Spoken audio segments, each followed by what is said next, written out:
Good morning, everyone. Welcome to Four Lads, your Rangers podcast here on Tuesday morning. Why are we going on Tuesday morning? Because David is retired, so he can do these sort of things during the day, and I'm not working this week, so I'm hoping to start my new job on Monday.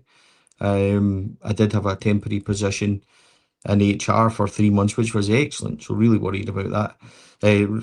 Really enjoyed that, and now I'm waiting for my next start, which hopefully will be on Monday. So yeah, we're here. It's morning time. Davey, how are you? You well? Yeah, I'm good, thank you. If I'm allowed to say it, I've been busy plugging my new book that came out yesterday. So if anyone wants to visit Amazon and have a look at that, feel free. If you want to contact me about it, carry on. But more importantly, we've got a lot of stuff happening in the world of Rangers right now rather than in the past, and it's a lot to talk about, I think. Yeah, we do have a lot to talk about. Let's start with your book, though, David. As you said, it was your launch day yesterday. For those that don't know, this is your chance to proudly model the book. You know what I Oh, mean? just give me a minute. You're going to tell me you don't have a copy, but this is a bit where you proudly model it. Tell us how we can buy it. Tell us where we can get it from. Go for it. The stage is yours. Okay, this is a book called The Nearly Men, which is the story of the Rangers team of the late 1960s, 3 seasons from 1966 to 1969, when I make the case that they were the best unsuccessful Scottish football team of all time. It's available on Amazon. It's available in all Waterson stores. And if you're not sure about the content and you want to get in touch with me, just contact me on Twitter or on Facebook, and I'll take you through what it's about if you're interested in it. We're definitely interested, Davey. So please tell us, give us a quick synopsis without giving the game away, all about the book.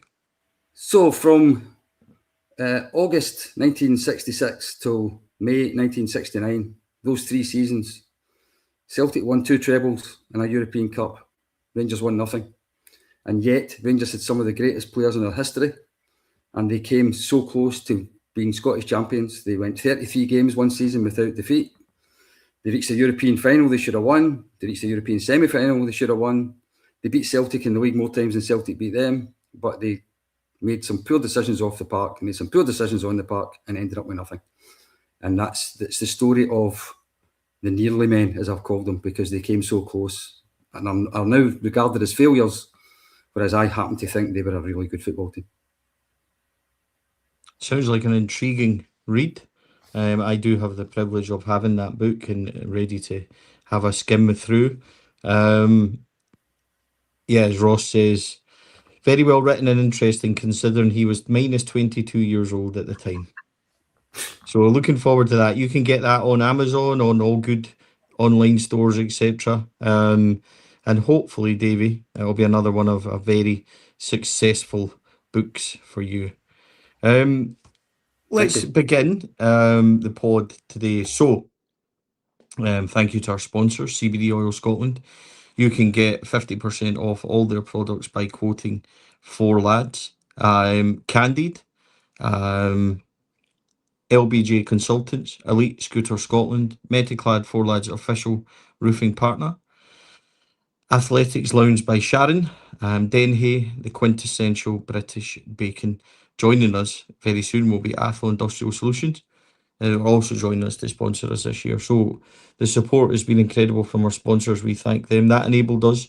We have paid £6,000 to Rangers last week to have mid-tier advertising and not in every game, but mid-tier advertising, and also sponsors of Cathy Hill the season going forward. So yeah, absolutely delighted to be able to support the club. On to pressing matters on the field. Let's start with injuries. There is rumours, and I will stress these are unconfirmed rumours. They are not confirmed by Rangers, by any press, by anything. But it seems to be WhatsApp's doing the rounds that Tour Romans is injured now and facing weeks out. Now, Tour, when he came off on Sunday, I don't know if anybody else noticed, but I did. He was holding his groin. So I'd hoped at the time it was just stiffness or something. The rumours now are that he is injured. Yusuf Chermiti, there is no news on his scan. There again is rumours, and that's all they are, unconfirmed, that he is going to be out for the rest of the season. Davey, this would be terrible news if it was true, but it is unconfirmed at this moment, and we have to stress unconfirmed. Yeah, they might be rumours, but they're very worrying rumours, aren't they?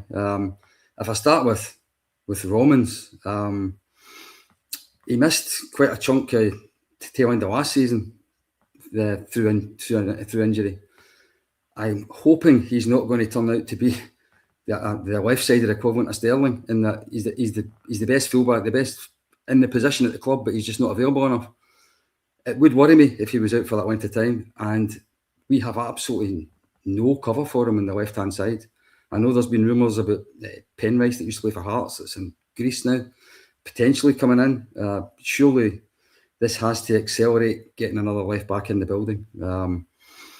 As you say, it's a rumour. I don't want to say too much about Romans being injury prone and things like that if it's nonsense. But it is a worry that if it is true that we might have signed another player whose availability isn't what we need. And unfortunately, with Ben Godfrey already being injured, it just makes you wonder about whether that's something that the scouting department actually take into consideration when they're looking at players. Yeah, I will say again, the reason we're discussing it is because it is being discussed online. A lot of people asking us for updates on Chermiti. We do not have an official update. There is no official update from the club. What we do know is confirmed by the club that he went for a scan yesterday. It looked a bad one. It looked a really bad one. There were some still pictures of his knee, and it looked pretty horrendous. Tour Romans is a rumour that sprung up on chats, WhatsApps and things. So, as I said, it is not confirmed. That's the only way I can describe it. We're talking about it because it's been mentioned. So, I have to stress the club have not confirmed anything, and it's just a rumour. So people tuning in to ask what's happening with Romans, what's happening with Chermiti, can't tell you. It's a rumour, and I can't stress that enough. What I will say is that I agree with Davey, and I agreed even before that was happening, that we should go and get James Penrice. And I still believe that.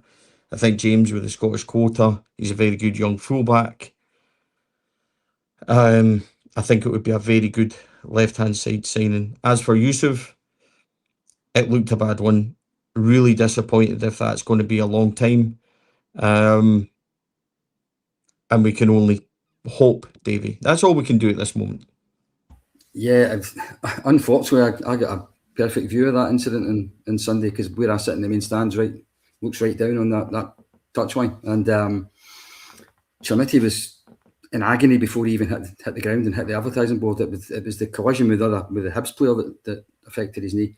It looked for all the world straight away that he had done some pretty serious damage to his knee. And I'll be honest, if we get news that he's not out for the rest of the season, it'll be a pleasant surprise. Now, like yourself, I haven't heard a thing, so I don't know what the truth of the whole thing is. But going by the evidence in front of me on Sunday, I will be pleasantly surprised if we see him again. Certainly this year, probably this season. And if it's true, then we've got a decision to make round about what we do in terms of forwards, because we have got 3 other ones, but are they enough to take you through a season and take you through a successful season? I very much have my doubts for that. But we've got so many other weaknesses that we need to fill as well. You do wonder just how many gaps they can fill between now and the end of August. It was intriguing because Bojan Majowski was completely left out of the squad on Sunday. Hasn't featured yet. Didn't feature in Europe. Didn't feature at Tannadice. So I was thinking, I wonder if he's one of the ones that's been asked to be moved on.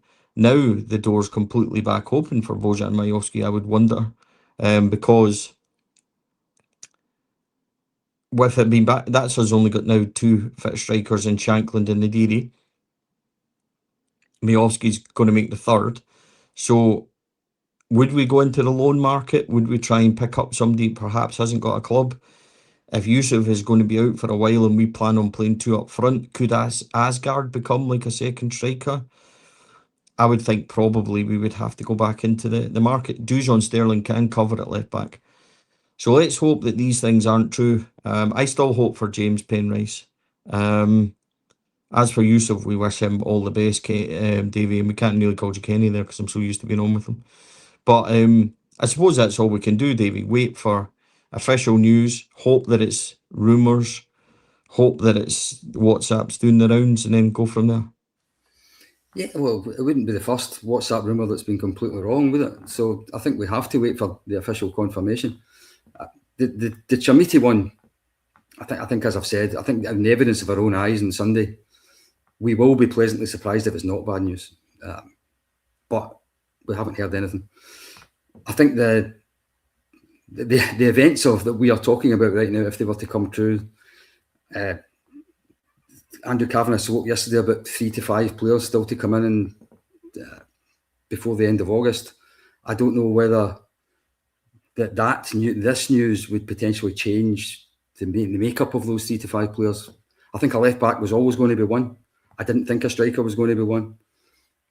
But if Chermiti is out, then I do think that they will end up getting probably into the loan market for a striker, because I don't think Derek McInnes thinks that the 3 strikers he's got are good enough to fire you to a title. And if he does think that, I actually agree with him. I don't think they are.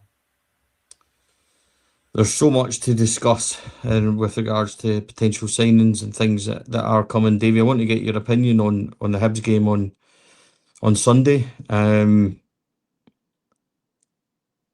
What was your overriding take from it? You were there with Ross. How did you think they played? What did you take? Well, first thing you take in is another defeat. It's another game we didn't win. First half, I thought we were poor. I thought that the speed of play, the tempo, the aggression just wasn't there. I think we're so sorely lacking a player in the middle of the park that's a good passer of the ball. We seem to have filled the midfield or prioritised ball winning types that are ball winners. Let's call them ball winners. I think we desperately need a general in the middle of the park that actually dictates play. I actually don't think we've had a proper one since Stephen Davis left, if I'm honest. In terms of the first half, though, it did turn on the most ridiculous VAR intervention I've seen yet, and there's been a lot of diabolical ones. I didn't think Hibs troubled us particularly in the first half. Apart from that, second half we did improve. We did create a few chances. I thought our finishing was pretty poor, but getting back into the game with 5 minutes to go, it's absolutely criminal that we then lost a goal after that. I think there's a lot of work to do in terms of the mentality still of the team, the leadership in the team. I thought that the centre defence was better with the South African Makanya in it. I thought he had a decent debut. I thought the winger Yokota looked dangerous, looked tricky out on the right-hand side. So I think the 2 most recent additions give me a little bit of cause for optimism. But the shape of the team is still not right. The Shanklin as a number 10, I don't think particularly works. I think you need somebody more creative in behind the striker than that. So I think formation-wise, team selection-wise, tempo-wise, there's a lot of problems still there. And we now don't play in the league again till the end of the month, the very last weekend of the month. We're going to be sitting in 1 point until the last weekend in August. There's some surgery to do in that team before then. And it'll be interesting to see who goes out as well as who comes in. Yeah, I think surgery is the right word. I've done a lot of soul searching in this last couple of weeks because I have been angry on these pods, because I think what we're seeing in front of us all is really poor. I think we lack quality. I think we lack speed, and we definitely lack a solidity in defence. Now, I will agree with you, Davey. I think that we need to give others' time as well, which we'll come to. But I thought McCann was very decent. I loved his pass to Raskin, which sprung the defence, and Raskin was able to break.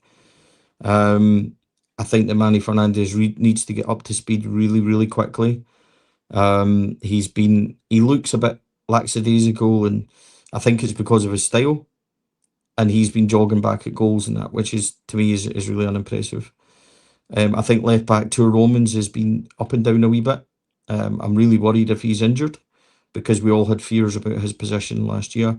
I think Ivor Pandor's been really good, and I'm quite comfortable with him in it. The criticism of his goal, the second goal, was really unfair because it took a wicked deflection and bent right in. I think in midfield, I think it's still limited. Nico coming back in, immediately showing he's the best player. I've said all summer that we needed something different in there. I worry that we've just replaced like for like Devlin, Barron, Devlin, Diamandi, etc. I'm glad that Diamandi's going. I'm sorry if that makes it harsh. I think Cammy Devlin does a specific job. Anyone that thought he was going to come in and be a ball player and somebody that creates goals, sadly mistaken. Cammy Devlin's job is to stop breaks and stuff like that. On the right, Yokota, I'm going to try desperately to get his name right today, Davey. I think looks really, really good. So I've got a good feeling about him. So that's two good signings, Macania, Yokota, who I've got quite high hopes for. There's nothing on the left. Finlay Curtis is a young lad, so he's going to be up and down. He wasn't feeling well at the weekend, so we still need somebody else. Although I felt that Jeddy Gassama, believe it or not, had a good cameo on Sunday. Did really well for the goal and done a couple of runs like that. The imminent arrival of Driouech, who's going to be another difficult tongue twister for me, Davey, we'll talk about in a bit. Up front hasn't quite clicked yet. Was I a bit harsh on Lawrence Shankland? Possibly I was. Through frustration and disappointment at results, I'm the first to admit. So I gave him a bit of a torrid time. I don't think Lawrence Shankland has been good for Rangers yet. I think his link-up, his passing, his movement, he looks quite sluggish.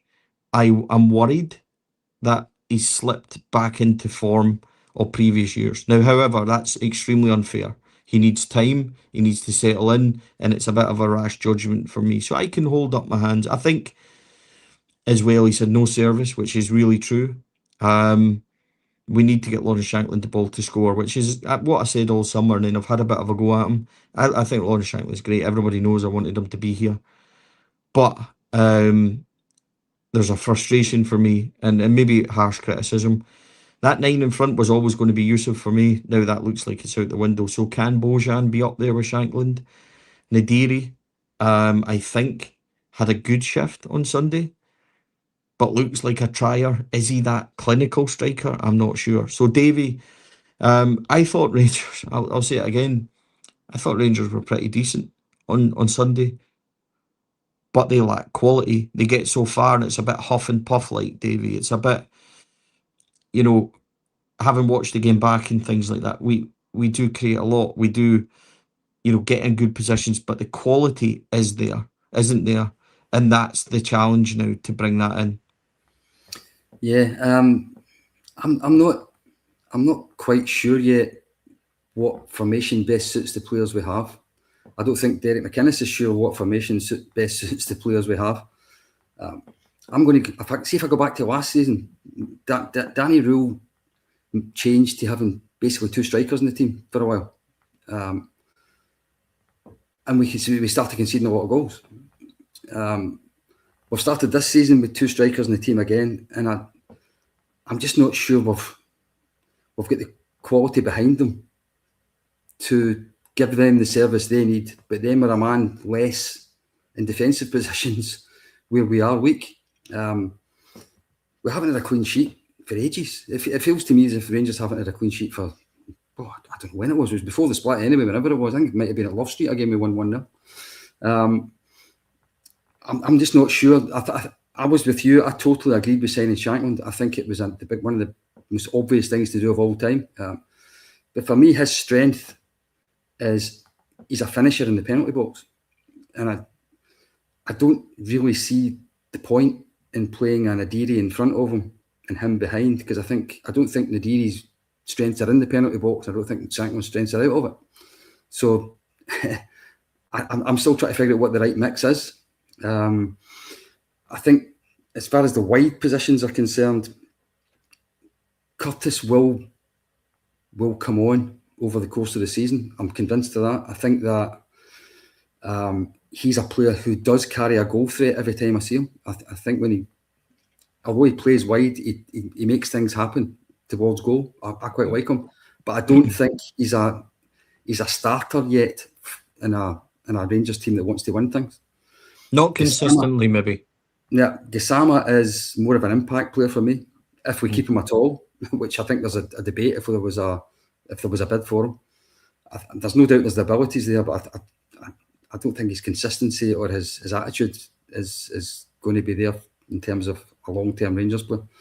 So the arrival of Driouech, or however it's pronounced, from PSV, I think is something that the team badly needs. And if you look at his, I hate relying on stats. I'm a bit of an old guy like the way Graham Souness is in terms of don't rely on numbers too much. But if you do look at when he has played in the PSV team, his level of goal involvement are pretty high. Now, whether that's because he's playing in a team that dominates all the time and creates a lot of space for him, I don't know. But certainly, he sounds like the kind of player we need on the left-hand side. With the new winger on the right, who did impress me, then hopefully we are going to hit the byline more often, because I think that's the key to bringing Shankland into the game. I think the key to bringing him into the game is actually getting to the byline and putting the ball across the dangerous areas, because that is his strength, running onto them. So up front, Driouech might make a difference, but I do think without Chermiti, I don't know, apart from Shankland, where the goals will come from. I don't think Majowski is a player who I think he's one of these running behind type strikers who I don't think that's the way the game gets played at Ibrox. And Nadiri, for all that I really admire his work ethic and he must be a great player to play beside. I just don't think in terms of finishing and in terms of, in fact, not even finishing, I don't think he actually creates very many chances for himself. I don't think he looks like a player who belongs in the penalty box. So that was a big long-winded way of saying that Shankland, I think, has to play in the penalty box more often, but I think we need another striker if Chermiti's not there. I still have some hope for Bojan Majowski. Everybody was delighted when we signed him. Were we playing him the wrong way? Do we need to create chances for him as well? I think we do. I don't think he was wonderful last year, but I'm not sure. The thing with Gassama, with Driouech being an imminent arrival, that means we're 3 heavy. Would Curtis go out on loan, and would we keep Gassama if we can't see it, sell him on? I think it's a possibility. We just need to wait and see. Lawrence Shankland needs to get up to speed with me. That's all I'm saying about it. Was a bit harsh on him, maybe. Ryan Nadiri is still to overly convince me that he can be that clinical 20-goal striker. I thought Chermiti could be, because we'd seen him get 18 in 6 months, so there was a basis to say that he could possibly move on, get more. Shankland will score goals, we have to create chances. Shankland needs to get a bit sharper. On the left, Curtis needs to become more consistent and, get into, but he's young and he's shown enough that we're going to be convinced that he'll be part of it. On the right, I'm quite happy with Yokota because he looks quite good, but we possibly need somebody out there else as well. In the middle, I'm still of the opinion Diamandi obviously is on the verge of moving out. Connor Barron will need to go because he is not getting any game time. Nico Raskin's position is still one of, I think he would like to move on. I think we would like to move him on. So there's plenty to be done there. And we probably then need to bring somebody in with a different profile. I'll say as well, I think Tochi Chukwueze is on a bit of a, well, where do I fit into all this sort of position? So then there's left back. That rumours about Romans. We needed cover anyway. Just go and get James Penrice as quickly. I think the issue with James Penrice and why it's so protracted is because Ike Athens and Rangers had a bit of grumblings with Dessers last year. And now we're trying to negotiate with them. They're sticking a wee bit. So will that get done? I'm not sure. Right back position. again, it's really troubling because we've got Dujon, Sterling and Ross McCrory, and within 2 or 3 games we're already playing a wing back at right back and a midfielder at right back. That doesn't speak volumes, Davey. That tells me that already they're like, well, this isn't going to work. And we're already being linked with Siquet of Bruges, who I think's excellent. We'll come on to that. So there's issues there. And then at centre back, we most definitely need a quality centre back. Now McCann, I think, looks decent. Good cameo performance, debut, whatever you want to call it. Enough to say that we can be positive that he might be decent. Manny Fernandez, whenever he returns from holiday, I think can get up to speed and he'll be good again. We still need somebody else in there. There's a lot of work to do. Ben Godfrey, being out for four weeks or so. He's already a couple of weeks into that. So yeah, there's a lot of work to do throughout this squad, Davey. And the big takeaways from yesterday's AGM, well done to Cheryl Ritchie, who reported for Four Lads. I thought she was done great updates online, done a wee report last night, which thousands of you have watched and fed back. Cheryl's very popular because she's very good at what she does. So well done to Cheryl. She's done an AGM report, so you can see that. You can read all the comments online, Davey. But the biggest takeaway, I suppose, without playing too much into it, because it was discussed last night, I think a lot of the AGM stuff was the things that you normally see. But the big takeaway, Andrew Kavanagh, I suppose, saying we're still in the market for 3 to 5 players. I would hope it's closer to 5. As well as being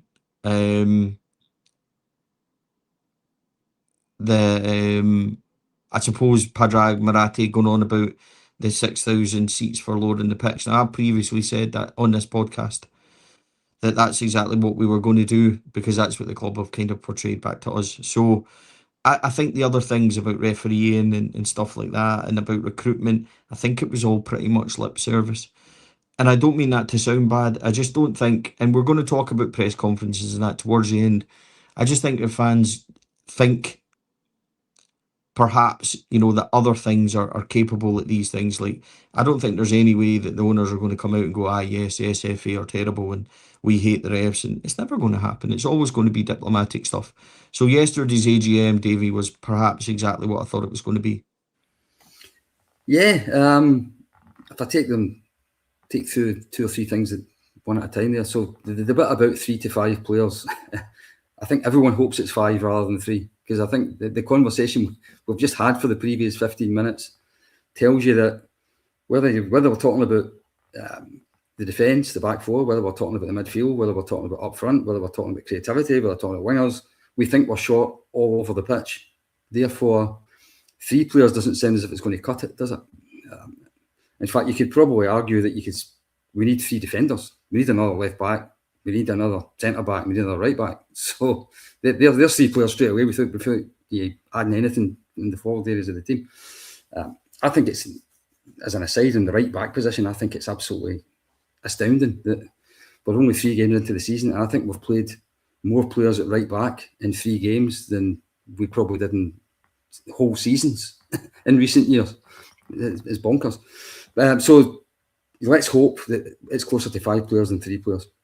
In terms of the capacity of the stadium, it's been a long-term bugbear of mine that the extra season ticket money that goes in at the other end of the city gives them a financial advantage every year before a ball's kicked. And I know a lot of people have said to me in the past that we can't sell out 50,000 at Ibrox for most league games. Why would you want to make it bigger?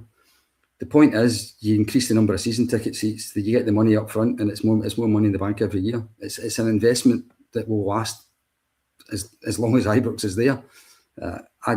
I fully support any idea that increases the capacity of Ibrox without it costing a fortune that the club can't afford. 6,000 extra seats by putting the pitch down, I'll be totally behind that. And the one thing that might happen in it is if we increase the capacity by 6,000, there might be some within the Scottish game say that we could move season tickets holders around to give the Broom Loan back to away fans in its entirety again. But I think that came up at the AGM as well, and I think the correct answer was given for that in terms of the away allocation for Old Firm games won't increase above the 2,500. As far as the VAR stuff and the referees are concerned, there's only so much officials of the club can say. But I do think that they have the incident on Sunday. If that had happened at the other end of the park, that there have been a lot more hoo-ha about it than there was because of the end of the park it did happen at.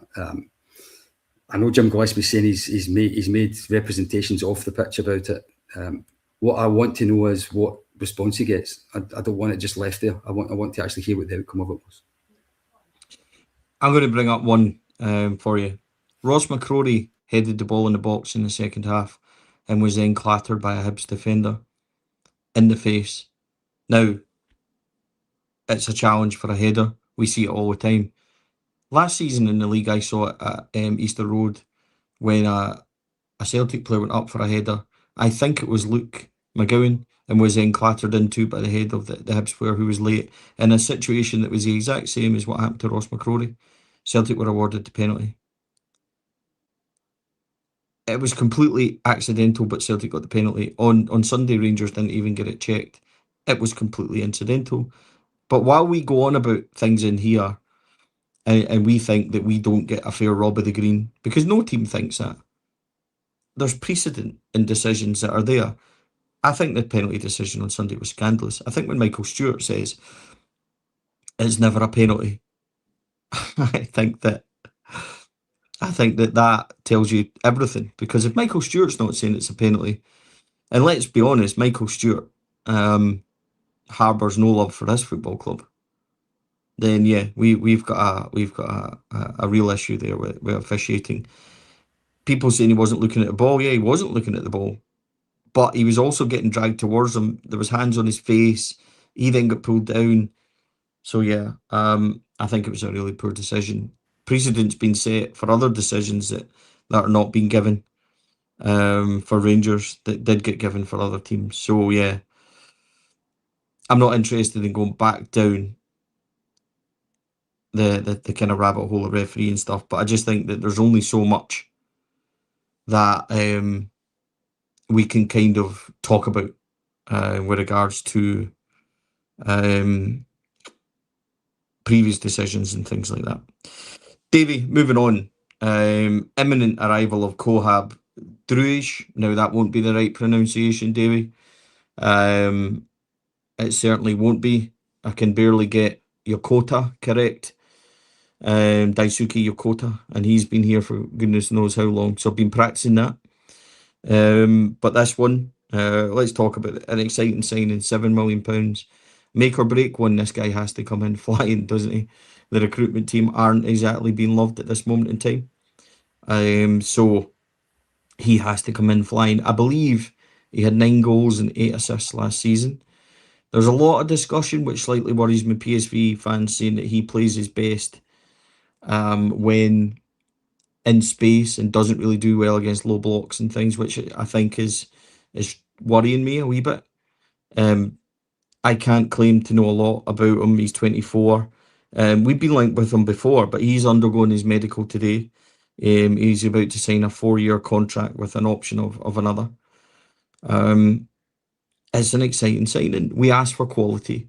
We asked for big money to be spent on wide players. Now we've went out and spent 4 million. I think in total the package was for Daisuke Yokota, and now we're spending 7 on Cohab Driouech.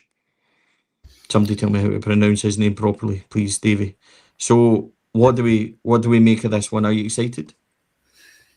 Yeah, well, what I will say is that his goal involvement numbers look really good. Now, I'm a bit like yourself in terms of I've not really seen him very often playing. I did see him play against Liverpool in the Champions League for PSV, and he looked very impressive in that game. I think he scored against them. But that might have been a game, the kind of game you were talking about, that he was given a bit of space because Liverpool were pushing forward. He wasn't playing against a packed defence. But if he's someone who can, look good at Champions League level and look good against one of the best teams in England, then you'd like to think that he has got the quality that we're looking for in terms of being able to make a difference in Scottish Premiership level. So yes, I am looking forward to see him. There's absolutely no doubt that we need a winger who not only creates but chips in the goals as well, and that certainly looks as if that's what that he has achieved at PSV. So I'm not going to go totally overboard because I don't know enough about him, and I remember going a little bit overboard about Skov Olsen last season, and after that I don't want to say too much about wingers before I see them for myself. But yeah, it does look as if he's the type that we have been looking for. And what I will say as well, though, is that for £7 million, I hope he hits the ground running, because he's not going to be given too much time before we start judging him. Rangers judging their players quickly. Who would ever have thought it? I'm the world's worst. A wee bit of pronunciation help. It seems to be that most are saying it's Driouech. So let's just go for that. On the pods and things this year, you're going to, the winger. yeah, you're going to hear me say it a lot. The guy on the left, and the guy on the right. So he will become our 10th signing of the summer. Is it 10 already? Is it 10? It must be getting towards Was that. Yokota the 9th, I think? So it's either, I'm losing track already. I had guessed at the start of the summer that it was going to be 10.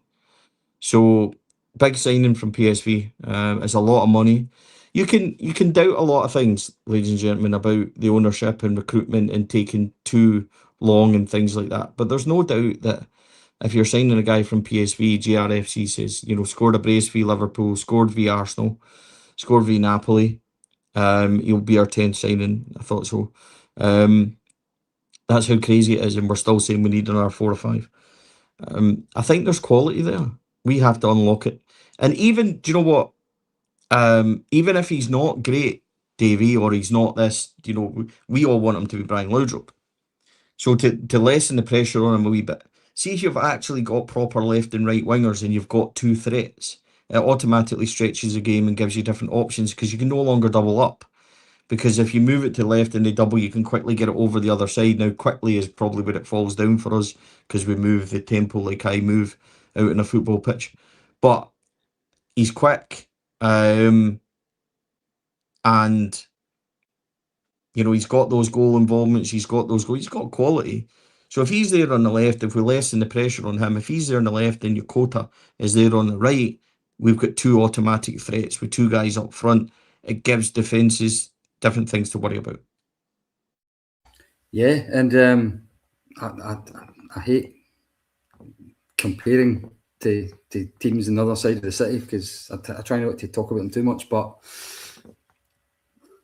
one of the keys to when Postecoglou came in was he got goal scoring wingers on both sides of the pitch, and I think that is the way to play against packed defences in Scottish football. It's get two creative wingers, one on each side, and get one into the back post when the other one's on the ball. I'm hoping that's the way we're going to set up. I really liked Yokota on Sunday. I thought he had a little bit of skill in the first half in the Govern's side of the pitch towards the Broom One stand, when he wriggled on the byline, cut it back, Jamie take the ball, cleared off the line. Terrific piece of skill. I thought not only does he look skillful, he also looks as if he's got an engine to get him down the park, and he's got a good attitude in terms of trying to win the ball back when the team's not got it. I think he's going to do absolutely fine. And how did you pronounce it? Driouech, whatever. How did you pronounce it? However you want to pronounce it. And on the other side, if he has got the same attitude as Yokota's got, and he's got the quality we expect him to have, then I think we should be looking forward to a successful signing, which our recruitment team could do with, let's be honest, because they need a few of them to work, don't they?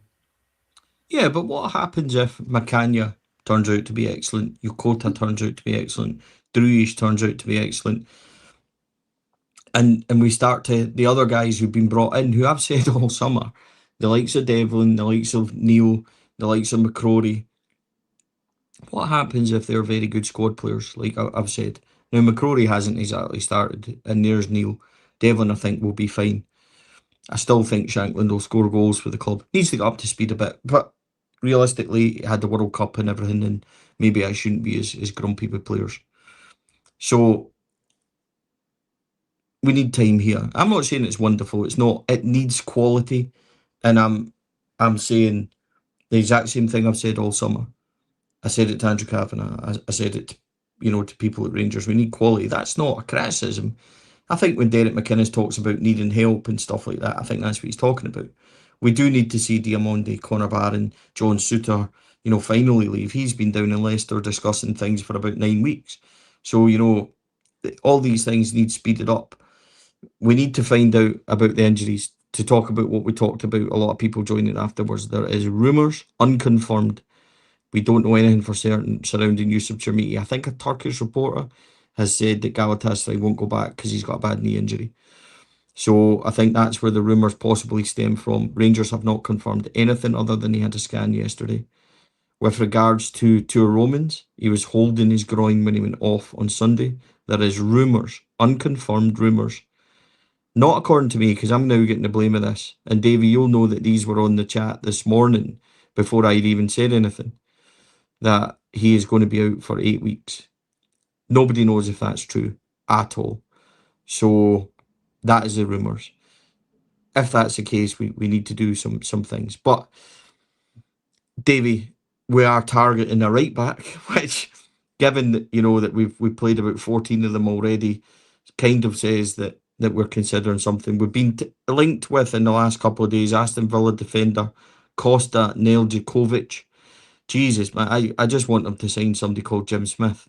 Do you know that? Like, this is, see, for an old guy like me, Davey, this is awful. But Club Bruges, Club Bruges defender Hugo Siquet is one of the names under consideration by Rangers to strengthen the right back position. Yes, please. Please. Yeah, well, just, this boy is, I'm going to say it loosely, gave Max Aarons the time of his life last year. I think I could give Max Aarons the time of my life on Max's form at that point last season. But this boy is exceptional, is the kind of target we want to see, is the type of player that would enhance everything, a smashing threat from the right. Yes, please, Davey. Absolutely. What I will say is that the Aston Villa guy that was linked first has been out injured quite a lot. And for me, that is exactly the kind of signing I do not want to make right now. But the Bruges player, he looks exactly what I'd like to have thought we were waiting for originally for the right back position when Tavernier was leaving, actually. Champions League pedigree, a regular with one of the best teams in Belgium. I think he played 46 times for them or something last season. I don't know what Bruges are looking for in terms of a transfer fee, to be honest with you. I've just read that we're linked with him. I haven't read about what kind of numbers that would involve. You would think he would be as expensive almost as the winger, almost as expensive as that. But he does look like an upgrade in anything that's there. And without getting too far ahead of myself, because they haven't signed him or anything like that yet, he is exactly the kind of profile I would like to think that Rangers are looking to add to now, because we've brought in enough squad players. The remaining 3 to 5 players that we bring in should all be players that are going to bring the quality of the first team up, and he would do that. Yeah, absolutely. I think we've said that there's been a lot of squad building, and it's what, if you actually look at what we've been discussing all summer, we've said there's been a lot of squad type players brought in, some necessary, and it's now the first team quality. If you look at Driouech, Macania, Yokota, Ben Godfrey, Lawrence Shankland, has been your nucleus of what we'd expect to be first team starters, then you can easily say that Dan Neil, Cammy Devlin, Ross McCrory, and the likes, I forget, there's been so many, should be the ones that push the first team players. So Hugo Siquet, I'm told is how you pronounce it. Thank you. I'm going to have to hire somebody to come in and work with us, Davey, and give us a lesson. The 3 to 5 that he's talking about need now to be quality additions that can help and take the team on. Now, if you look at Sunday's game and if you look at the second half in Poland, Rangers did create a lot of opportunities, and we're all still saying that they're not playing great. We hit the bar, we had ones cleared off the line, we lack a ruthless quality, and we do. So, it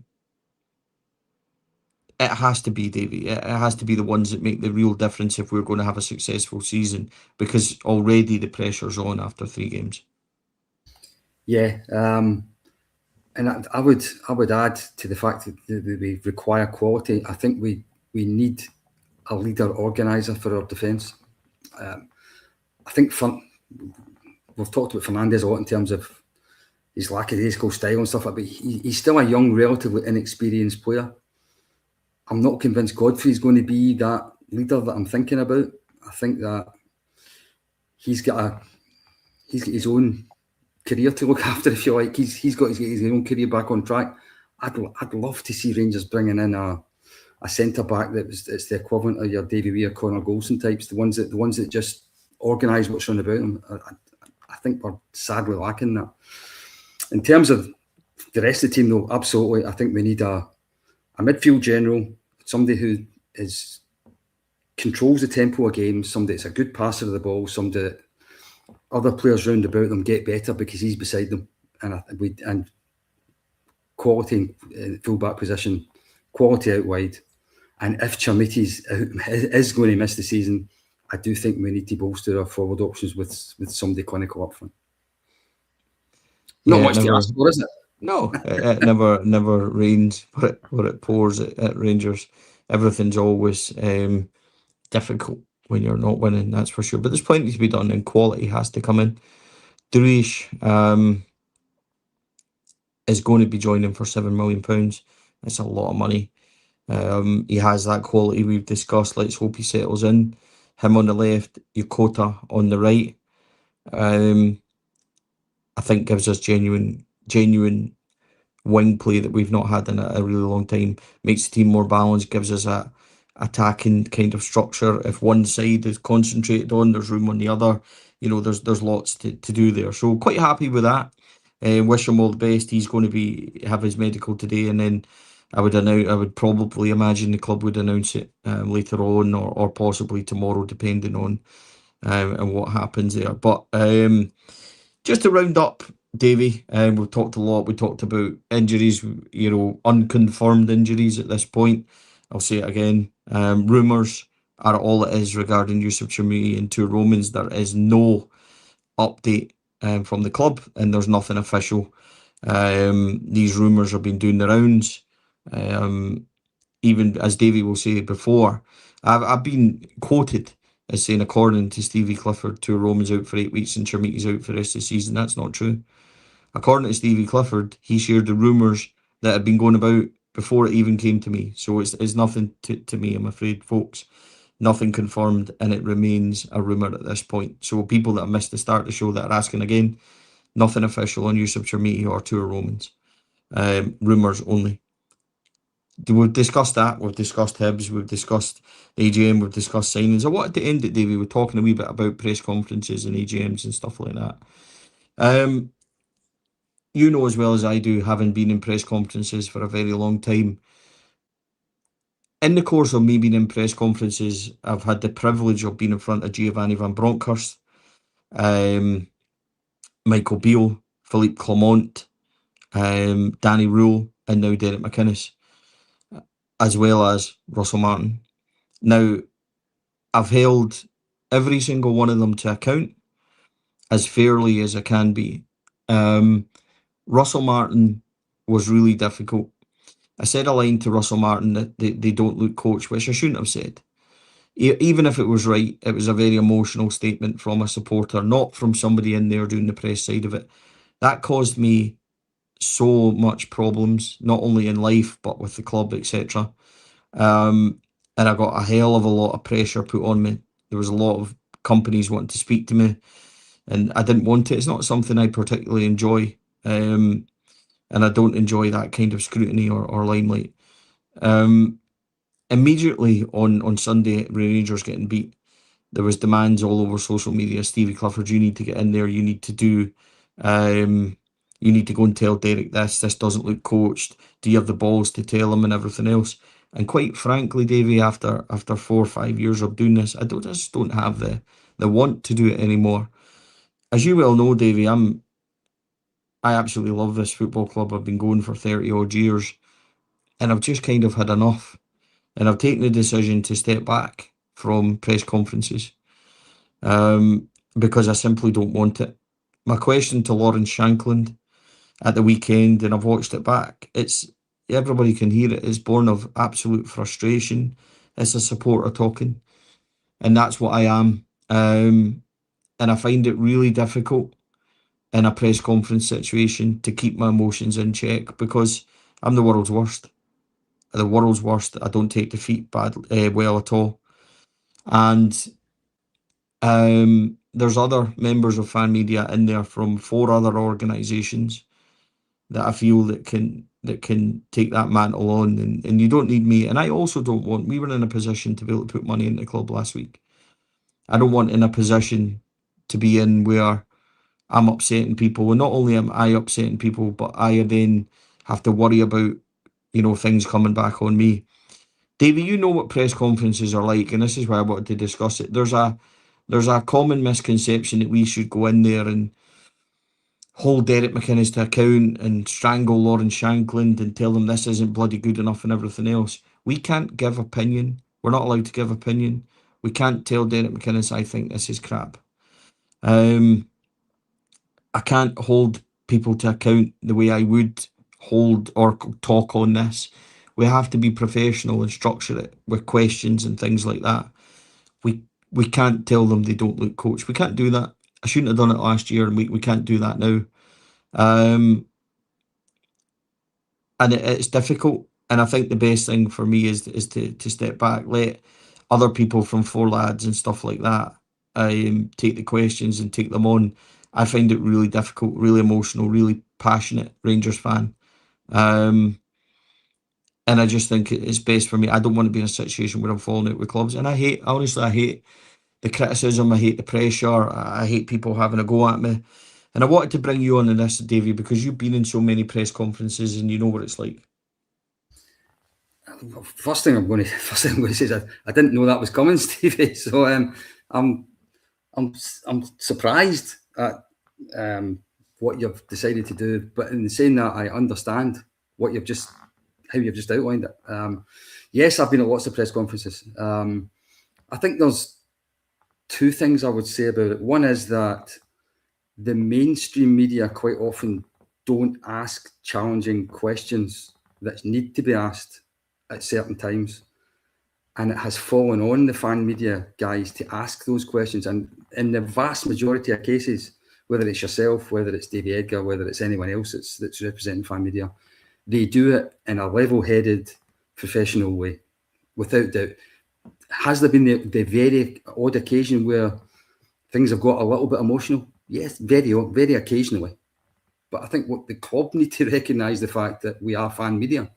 We're not the allegedly neutral press, although that's another subject for another day. In terms of the questions you've personally asked at press conferences I've been at, I don't need the fingers in one hand to talk about, to count the number of times that I think that question was said was put with too much emotion. I think you have been, I actually think, I'm not trying to blow smoke up your butt here, but I think you and Davey tend to ask questions at every press conference. And 99% of the time, they are things that deserve to be asked, things that the fans want to hear the answer to, and things that the manager involved or the player involved has got no problem in answering. So I think the fan media presence at press conferences has been a real positive in terms of the interaction with the club, the interaction with the manager, and the level of scrutiny that we sometimes like to hold our club to account. quite often I think the mainstream press go down a rabbit hole of things that we don't really want. We don't find them as important. So, for example, I was at the last press conference I was at. All they wanted to ask Cammy Devlin was, "What's it going to be like going back to Tynecastle the next time you're going there?" Whereas what we wanted to talk to Cammy Devlin about was, how does he settling into the Rangers midfield, and what does he think he's going to bring to the Rangers midfield in the season to come? For me, that was a far more relevant question for a Rangers player after a game than what are you looking forward to a game that's 2 months away. So I'm a little bit surprised, but understanding of the position that you're taking on it, because I do think that you come under some criticism that you can't win. So some people are going to say you're not asking harsh enough questions because it's easy for them sitting on the internet because they don't need to ask them and they're not in the position you're in. And the other side of it is that you feel as if you're there, you've got to ask that question. I hope if you're not going to put yourself forward at press conferences over the near future, that others on this network will take up the mantle for you, because I'd like to think I'd be capable of asking the kind of questions you have, and I don't think actually there's a problem with it being emotional as long as it's factual and it's fair. And I don't think I've yet seen an example of you at a press conference where you haven't been factual and fair. Is that fair? Well, it's nice of you to say that, but there's people that feel that the question to Lawrence Shankland was too emotional and too powerful towards it. I've got to be honest, I can't be bothered going online and seeing the hate and everything else. I just don't have any time for it. This is supposed to be a hobby. I'm supposed to enjoy going to the matches, and I'm just not enjoying it anymore. And the pressure of that, things going wrong, and you're on your way down to press conference, you need to do this, you need to do that, you need to do this. I just think there's a room full of press, and there's other members there that can take it up. And somebody said something there, you need to protect your own peace. I think a wee bit of it is that for me. I need to get back to enjoying what I do, and that's just enjoying going to watch my club. And I'm happy I love doing the gantry stuff. I love doing the vlogs. We've managed to get them back now from the club. There's an embargo, they go up the next day, but really enjoy doing that. I don't particularly enjoy it when we're getting beat. I think everybody can see that you kind of go through the motions, but I'm just, Davey, I'm just at the point where, what I'm trying to get across to people is that you can't go into press conferences and ask every single one of us, Derek, what if was that? That was awful. What are you doing with that selection? All these things are screaming, and you just want to go, you know what I mean? It's so difficult, and then you have to be professional and try and get the question over. My question to Derek McInnes on Sunday would have been, Derek, you've said this is a good performance, and in many ways I actually agree with you. But what is it that you need to change in order to get Rangers to turn from a good performance like today into a winning one? And that would have been my question to him. And I thought that was okay. I also thought my question to Lawrence Shankland as captain of the club was fair. But there's others that just don't see it that way. So for me, I think for my own kind of stuff, just take a seat back. And I also feel like as well, having done it, Davey, 4 or 5 years, and been the one that's put myself forward and been the one that's given these guys a hard time, I just don't want to do it anymore.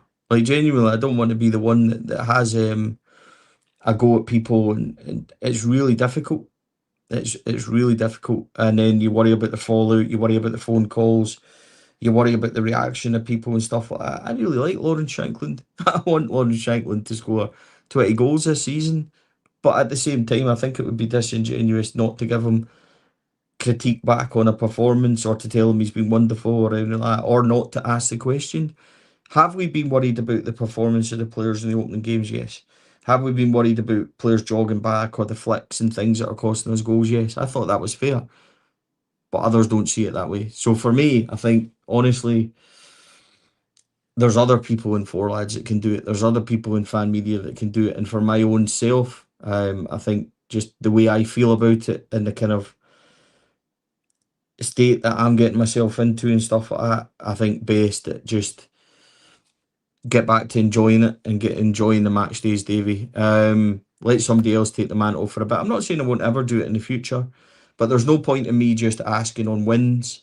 I need to ask on both, because otherwise it will just become transparent. So best for me, step back for the meantime, let others take the mantle at Four Lads, let others take the mantle in fan media, and just give myself a wee bit of time to myself. There's a lot going on at the moment. I do have my new job starting on Monday.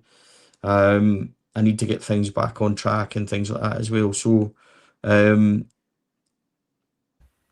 just want this football club to win, Davey. 30 years. I was in Poland, I was at Tannadice. You know me, you know, travelling down with Gary on Fort William buses and all that. It's just, this is my club. I want to go back to enjoying it. And yeah, grow a set and all that. I'm just scunnered, like, honestly, I'm just scunnered. So it's better to tell people and let people and be honest with people, and just say that's the decision I've made. So you're not going to hear me in press conferences and that for the moment while I take a step back from it all. Stevie, you'll have the support of everyone else in the Four Lads network. I can tell you that just now. If it's affecting you like that, you're doing exactly the right thing, because what you need to do first and foremost is the best thing for yourself. It doesn't impact in any way your love of the club. It doesn't impact in any way the job you're doing for this podcast. I'd like to think I'm speaking for everybody in saying that we will step up and do whatever's required, because I do think it's important that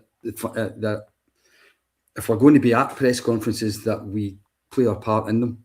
And I understand exactly what you've been saying, and I'm listening to exactly what you're saying. It's the right questions should remain to be asked, and it's up to us to ask them on your behalf. And I like to hope that whatever we do ask is the kind of thing that you would have said, because you've done a grand job at press conferences for years. You've set the way for us. We'll just pick up the mantle until you're ready again. Do you know what would be nice, Davey? Sign a couple of players, go and win on Thursday night, go through in Europe. Derek McInnes to start kicking on, start getting some results. It's really not. It's not that difficult. Could we just be happy about our club for a while? That would be nice. But why I wanted to bring it up was it's not a self-serving thing, but it was to explain to people that you cannot be aggressive in press conferences. You cannot ask the things that I've done before. Probably, I'm lucky to still be in press conferences after the Russell Martin stuff. That's the truth. And I don't want to get in a situation where it becomes really difficult. People want you to ask the kind of aggressive questions and stuff like that, and it's just not possible. So instead of putting myself in a position where people want that and I'm not able to do what they want to do, it's better just to step back, and I'm not enjoying it anymore. So for that reasons, take a wee break, let others do it. There's others in fan media there that do a great job.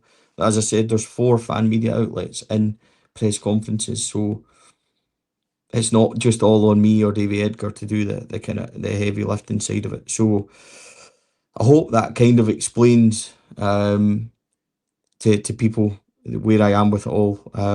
All I really want is to see this team win, and it's a state. I don't like coming on pods and being negative. I don't like talking. I've tried today to be a wee bit more constructive and everything else. But Davey, please, Thursday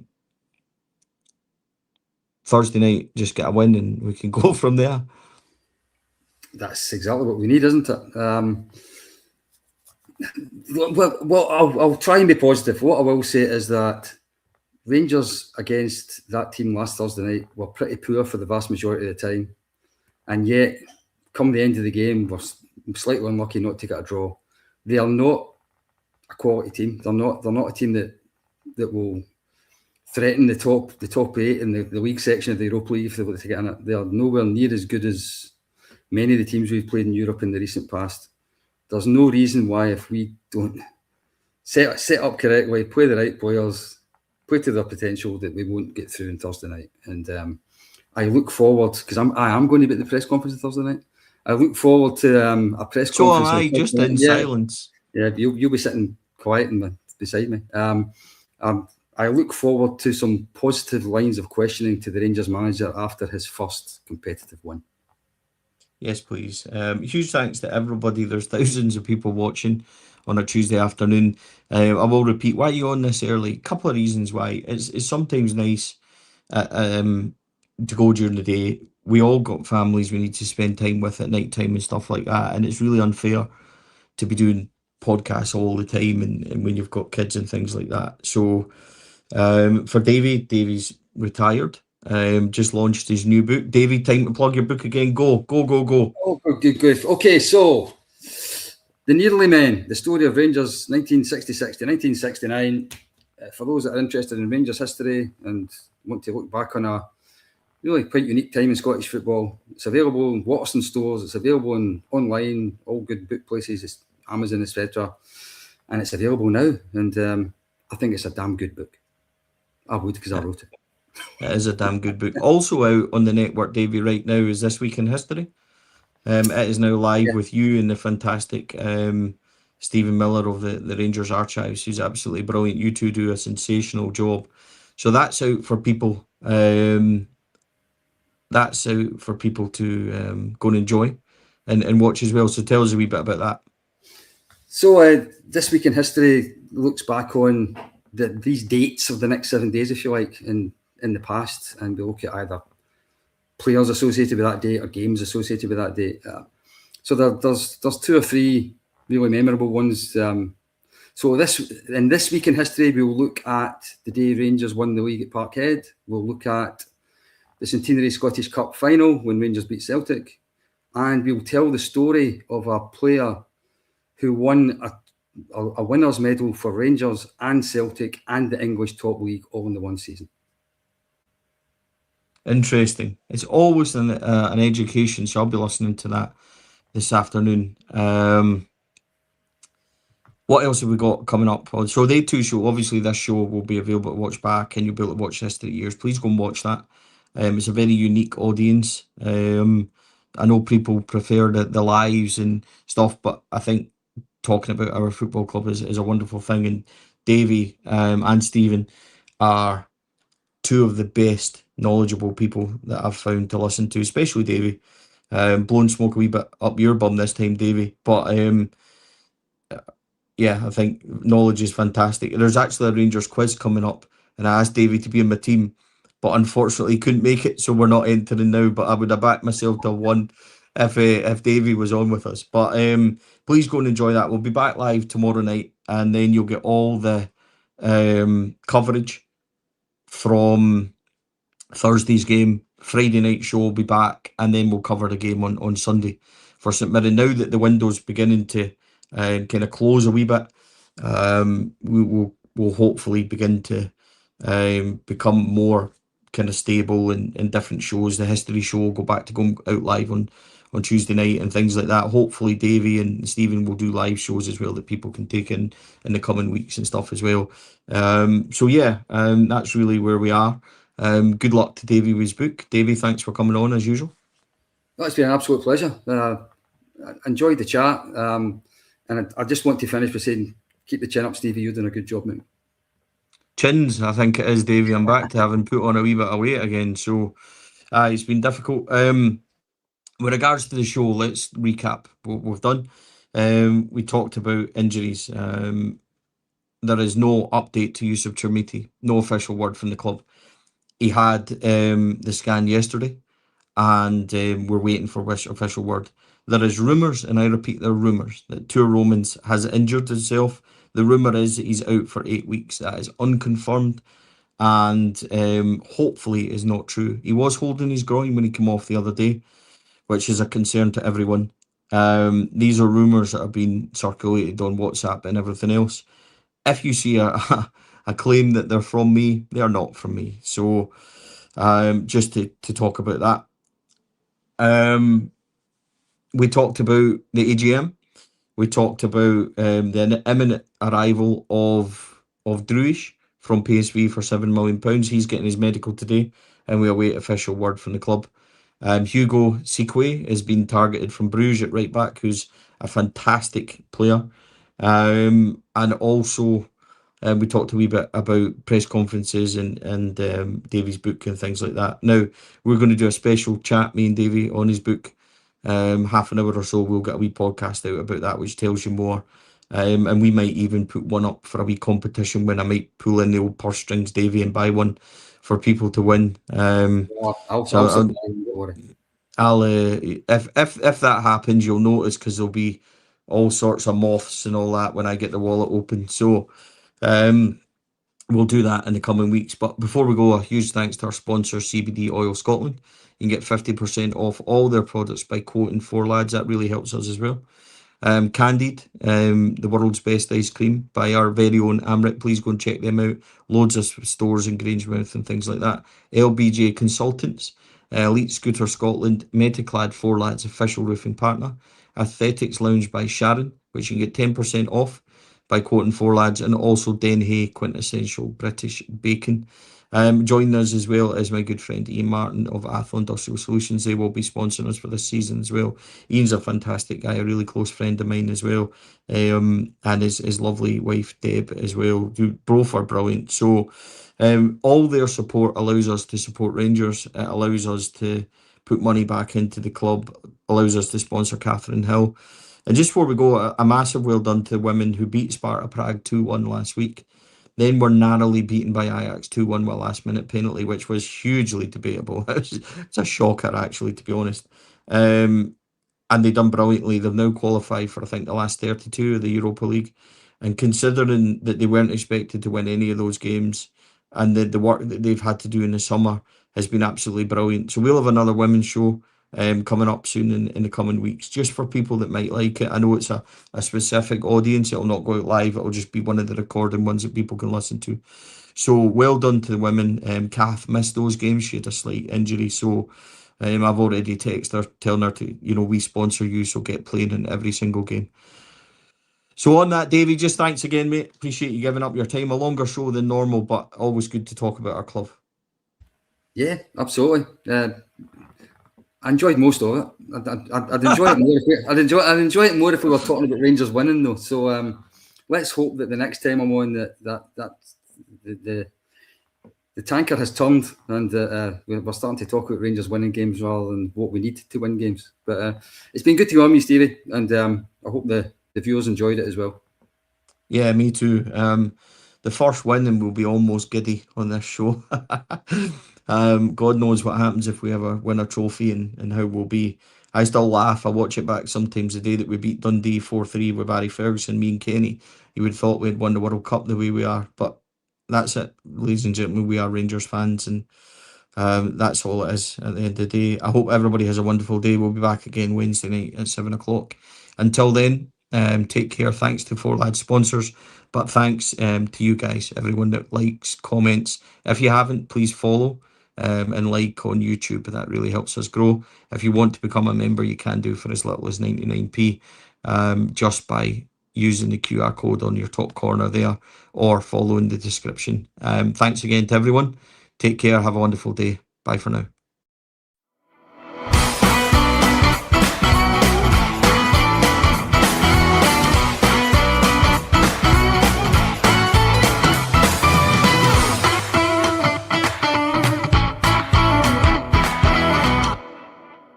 The 4lads Rangers podcast is proudly sponsored by Candid, LBJ Consultants, CBD Oil Scotland, Elite Scooter Scotland, and Metaclad, 4lads exclusive roofing partner. The Aesthetics Lounge by Sharon, Denhay, the quintessential British bacon. Thank you to all our sponsors, and in partnership with Black Rooster, Art of Gold, and Rangers Youth Development Company. Thank you for listening to or watching the podcast. We hope you enjoyed the show.